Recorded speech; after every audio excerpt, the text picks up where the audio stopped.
the next Secretary of State.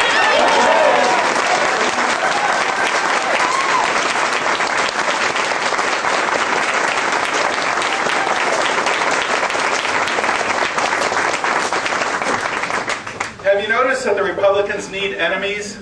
Every issue that they work on requires an enemy. They have to be mad at somebody in order to get their people out to vote. They have to be mad at gay people, or they have to be mad at immigrants or Iraqis. They want to divide us. They want to get you mad at somebody else. That's the only way they can get their people out to vote. What we've worked on, Joan and Ed and Carrie and Angie and all of us, we've worked on educating kids, protecting the environment, getting health care to people. We care about the community. We care about working together. It would be a bad thing to let the Republicans get back in control in the state. We've got them on the run. They should be on the run. Before we took the legislature in 2004, both houses, all the Republicans could talk about were God, guns, and gays. Everything that had an enemy that they could make people mad about, that they could divide us, they could split us. That's what they thought made America stronger, splitting us up. That was crazy. That was crazy. We came in there because we said, we're going to educate kids. We're going to provide health care. We're going to work on the things that people care about. And that's why the people elected us to run the legislature, both houses, in 40 years. In 2000, the Secretary of State in Florida was Katherine Harris.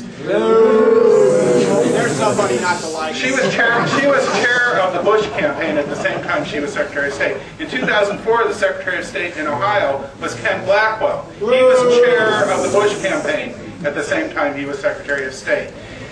The Secretary of State, who it is, matters. I'm not a conspiracy theorist, but I think there's a reasonable possibility that the Democrat won the last two presidential elections.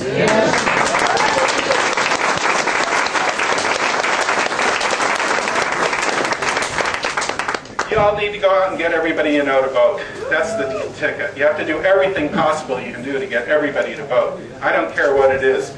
Make a list of everybody that you know and then call them all. Have you voted yet? Do everything you can. These are some of the things you can say to them. You can say bad politicians are sent to Washington by good people who don't vote. Another thing you can say is just because you're not interested in politics doesn't mean that politics isn't interested in you. And the thing that I've been saying is when 50% of the people vote, we live in half a democracy, and in half a democracy, the values of the American people don't become the laws and policies of our country.